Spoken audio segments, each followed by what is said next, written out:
Where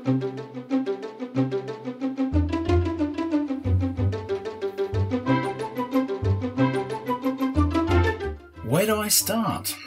I'm Anthony Day. Welcome to the Sustainable Futures Report for Friday the 20th of March. It goes without saying that the big issue is still COVID-19, the coronavirus.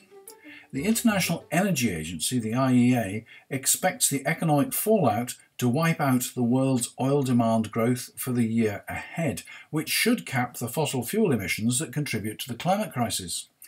But Fatih Birol, IEA's executive director, has warned the outbreak could spell a slowdown in the world's clean energy transition unless governments use green investments to help support economic growth through the global slowdown.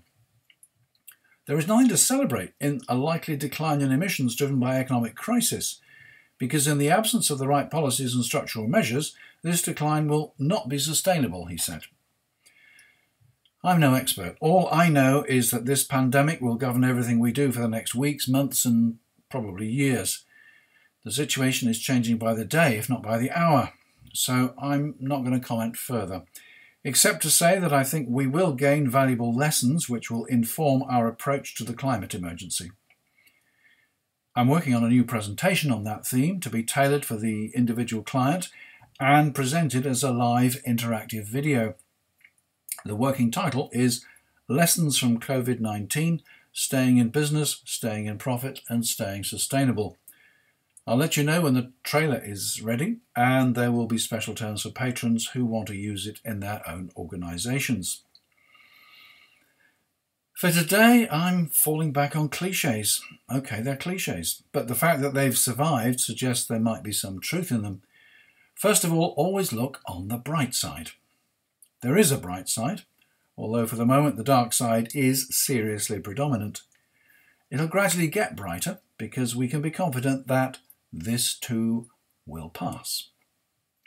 But the climate will still be an issue. As always, the question with the Sustainable Futures Report is, where do I start? With so much information coming in from all quarters, it's difficult to know how to prioritise what to do or what to say. Start with the end in mind is a well-known piece of advice. My objective is to make people aware of the seriousness of the climate situation so that we can all urge governments and leaders to take the international action which is the only way to conquer the climate crisis. At the same time, I bring you news of work being done to meet the challenge, and I also attempt to look at areas where much more action is needed. This time then, the topics I'm covering include good news and positive climate messages from the mining industry, from the EU, from the UK's Financial Conduct Authority, maybe even from Boris Johnson. There's good news too about geothermal energy cutting pollution and a possible end to the throwaway culture. The list of bad news is even longer. Commuters committed to their cars, why trees are not the answer, threats to sue the government over continued use of fossil fuels, accelerating polar ice melt, and why wearing clothes can be bad for the environment. Let's start with the bad news, so you've got something to look forward to. Cars are a major source of pollution, both in terms of emissions of greenhouse gases and of particulates, which reduce air quality. In the UK alone, bad air quality causes some 50,000 premature deaths each year. It's disappointing, therefore, to learn from a report by the European Court of Auditors that Europeans are reluctant to give up the private car. They say, although cities have put in place a range of initiatives to expand the quality and quantity of public transport, there has been no significant reduction in private car usage. This is unsurprising, given that they found that in many cases it was always quicker to get to the city centre by car. In the immediate term, it is going to be even more difficult to persuade people to use public transport while there is a risk of infection in crowded spaces. Much better to stay locked away in one's own private vehicle, and people will probably prefer that even if it takes longer to complete the journey.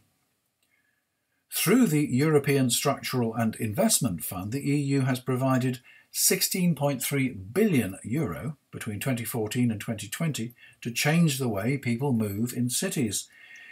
But the auditors complained that the money was taken, but there was limited take-up on European Commission guidance on how to spend it.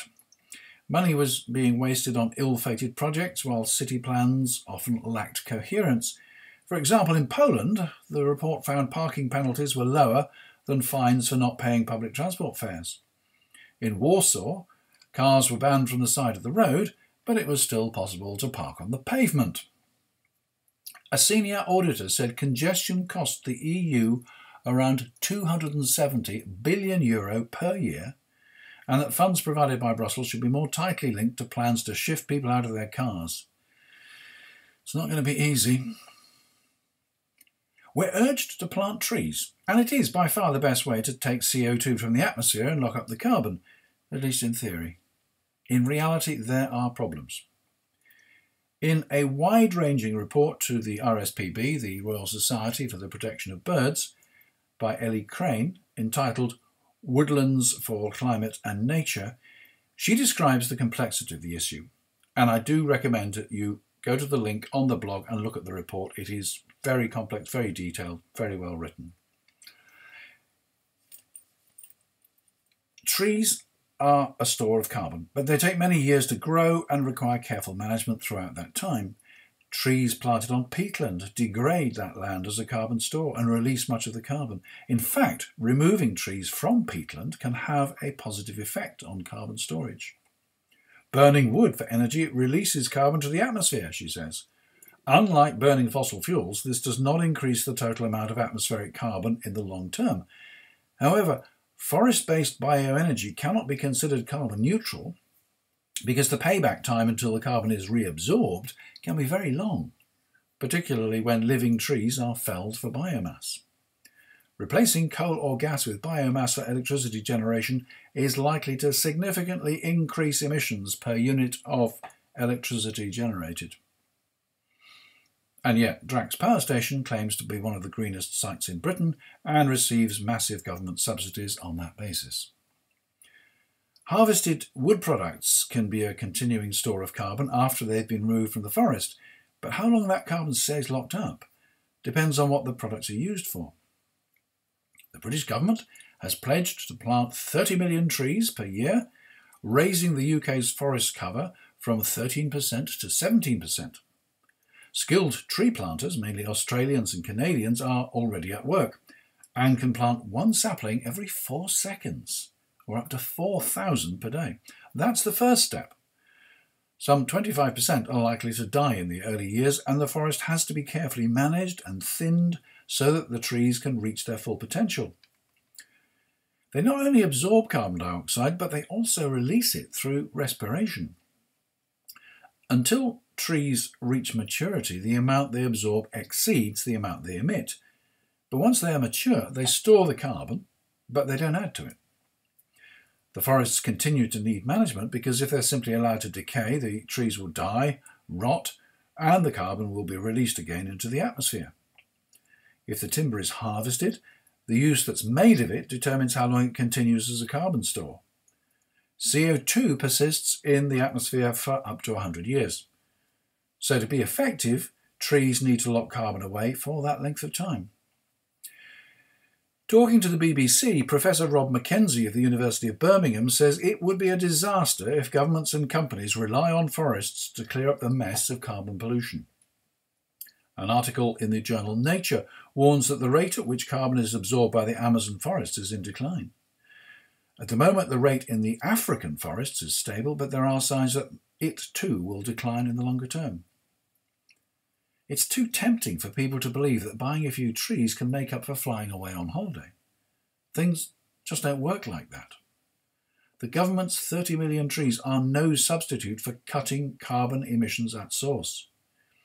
Increasing fuel duty, which the Chancellor decided not to do in last week's UK budget, would have had an immediate effect. As it happens, of course, the dramatic drop-off in flying and all forms of travel are having a much greater effect without the need for a fiscal scourge. Plastic microfibres make their way into the oceans and pollute insidiously because they're so small that almost every organism can absorb them. Plastic microfibres are released and washed away to the sea every time we wash our clothes. They're too small to be trapped by sewage plants. But surprising research from the Institute for Polymers, Composites and Biomaterials of the National Research Council of Italy and the University of Plymouth suggests that wearing causes more fibres to be shed than washing. Researchers compared garments made of 4 different types of polyester fabric. The results implied that a wearer could emit 300 million polyester fibres in a year by washing their clothes, and 900 million fibres to the air just by wearing them. The chosen fabrics had different effects. The worst was found to be a polyester-cotton mix. The tightness of the weave and the construction of the garments also affected the extent to which fibres were lost. The researchers concluded that microfibre pollution has been significantly underestimated, as the fibres shed into the air have been previously ignored. The conclusion appears to be that it's best to avoid polyester in favour of other materials. Given polyester's versatility and cheapness, that's another message that will be difficult to sell. And in other bad news, ice melt in Greenland and Antarctica is accelerating. Ice at the poles is monitored by IMBie, I-M-B-I-E, the Ice Sheet Mass Balance Intercomparison Exercise. IMBie was established in 2011 as a community effort to reconcile satellite measurements of ice sheet mass balance. It's a collaboration between scientists supported by the European Space Agency and the National Aeronautics and Space Administration, NASA. It's led by Professor Andrew Shepherd from the University of Leeds in the UK and Dr. Eric Ivins at NASA. The Greenland ice sheet holds enough water to raise mean global sea level by 7.4 metres, while the ice sheets of Antarctica hold enough water to raise global sea level by 58 metres. In a recent press release, the organisation reports that Greenland and Antarctica are losing ice 6 times faster than in the 1990s, and are both tracking the Intergovernmental Panel on Climate Change's worst-case climate warming scenario. Left unchecked, this will lead to an extra 17 centimetres of sea level rise by 2100. In their 5th assessment report, the IPCC predicted that global sea levels would rise 53 centimetres by 2100, and it's estimated that this would put 360 million people at risk of annual coastal flooding. But the IMBie team's studies show that ice losses from both Antarctica and Greenland are rising faster than expected, tracking the IPCC's worst-case, high-end climate warming scenario. Professor Shepherd said, "Every centimetre of sea level rise leads to coastal flooding and coastal erosion, disrupting people's lives around the planet. If Antarctica and Greenland continue to track the worst-case climate warming scenario, they will cause an extra 17 centimetres of sea level rise by the end of the century. This would mean 400 million people are at risk of annual coastal flooding by 2100. These are not unlikely events with small impacts. They are already underway and will be devastating for coastal communities."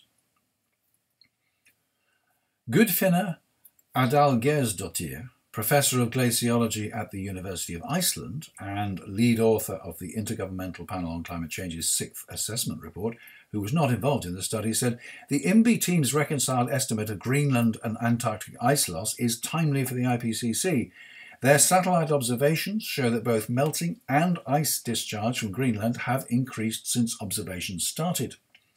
The ice caps in Iceland had similar reduction in ice loss in the last 2 years of their record, but summer 2019 was very warm in this region, which resulted in higher mass loss. I would expect a similar increase in Greenland mass loss for 2019. It is very important to keep monitoring the big ice sheets to know how much they raise the sea level every year." On the blog, you'll find a link to the IMBie press pack. It includes papers, photos, the press release and videos of the changes in Greenland and Antarctica and a clear explanation of the consequences. The problem is clear. Now we need immediate action to combat this threat. Listener Esteban Ellis Vega sent me a link to an article entitled Quit obsessing about climate change. What you do or don't do no longer matters. Quit worrying about going vegan or recycling or riding a bicycle to work or buying a Tesla instead of that Ford F650 pickup you've always wanted in order to save the planet, says author Glenn Hendricks. You're off the hook. It's out of your hands. You can do these things if it makes you feel better, but they're not going to change the big picture. Whatever you do doesn't matter. He goes on, this is the most pivotal point in the history of man. We only get one shot at this. If we blow it, we won't get a comparable situation for millions of years, if ever. If mankind does have a worldwide civilization by then, we will have forgotten all of this, the choice we had. Save the planet or just get along and ignore it until it is too late. Scientists are saying our planet is doomed, and all I hear on the news is everything but that. We are a society in denial, trying to collectively whistle past the graveyard. Our weathermen won't even talk about it on the local news. It might be construed as political. It might upset people. We are so polite and civilised in our denouement. I think he means denial. Denouement is not the right word, is it? Anyway, his point is that we can't do anything, not you or I. And he firmly believes that people with money and power, the people with the means to do something, just don't care. They'd have to give up some of that money and power to change things. They figure they won't be around to suffer the consequences of climate change anyway, so they just don't give a damn. Pretty depressing stuff. If I believed that, I wouldn't bother to publish the Sustainable Futures Report each week. Yes, governments need to act. Yes, we can change future outcomes. And Guardian columnist George Monbiot calls government to account. Already, he says, the Heathrow decision, the refusal to allow a third runway, is resonating around the world. Now we need to drive its implications home by suing for survival. If we can oblige governments to resist the demands of corporate lobbyists and put life before profit, humanity might just stand a chance. Spread the word. Meanwhile, looking on the bright side, that's enough pessimism for this week. Listen to this clip. We're moving beyond if energy transition is going to happen to how energy transition is going to happen. Because people who come to PDAC understand that mining will find themselves at the center of this transition. You understand that net zero must not just be a plan for our climate, it must be also a plan for our economic competitiveness. That our plan must be brought about by governments, the whole of government, working with NGOs, indigenous partners, and the private sector. That government must work with both SMEs and majors on decarbonization. That the regulations that we develop with them must be stringent, but also streamlined. That we focus on those areas where Canada can and should lead, like batteries, thanks to our rich store of critical minerals. That we will need the plenty and the ingenuity of our mining industry to build and to power an electric energy revolution. That's Seamus O'Regan, Canadian Minister of Natural Resources, speaking at the Prospectors and Developers Association of Canada Convention, the world's biggest mining conference. He's telling the audience, which must include those who mine coal and those who exploit Canada's vast tar sands, that the country's objective must be net zero. Thanks to patron Eric de Kemp for bringing this to my notice. Across the world, there is pressure for an EU climate target for 2030 to be established. In a letter to the EU's top official on climate action, Frans Timmermans, a dozen EU member states say the EU can lead by example and contribute to creating the international momentum needed for all parties to scale up their ambition by adopting a 2030 EU greenhouse gas emissions reduction target as soon as possible and by June 2020 at the latest. This comes, of course, in the year of COP26, which we hope will still go ahead in November as planned. It's the United Nations conference when nations will report on their 5-year progress since the 2015 Paris Agreement and set out their objectives for handling the climate crisis in years to come. The EU's proposed regulation says, by September 2020, the Commission shall review the Union's 2030 target for climate and explore options for a new 2030 target of 50 to 55% emission reductions compared to 1990. Where the Commission considers that it is necessary to amend that target, it shall make proposals to the European Parliament and to the Council as appropriate. Green activists say that a 50 to 55% reduction is not sufficient to enable achievement of net zero by 2050. The regulation is open for comment until the 1st of May. Find the link on the Sustainable Futures Report blog, which, as you know, is at www.sustainablefutures.report, and send them your feedback.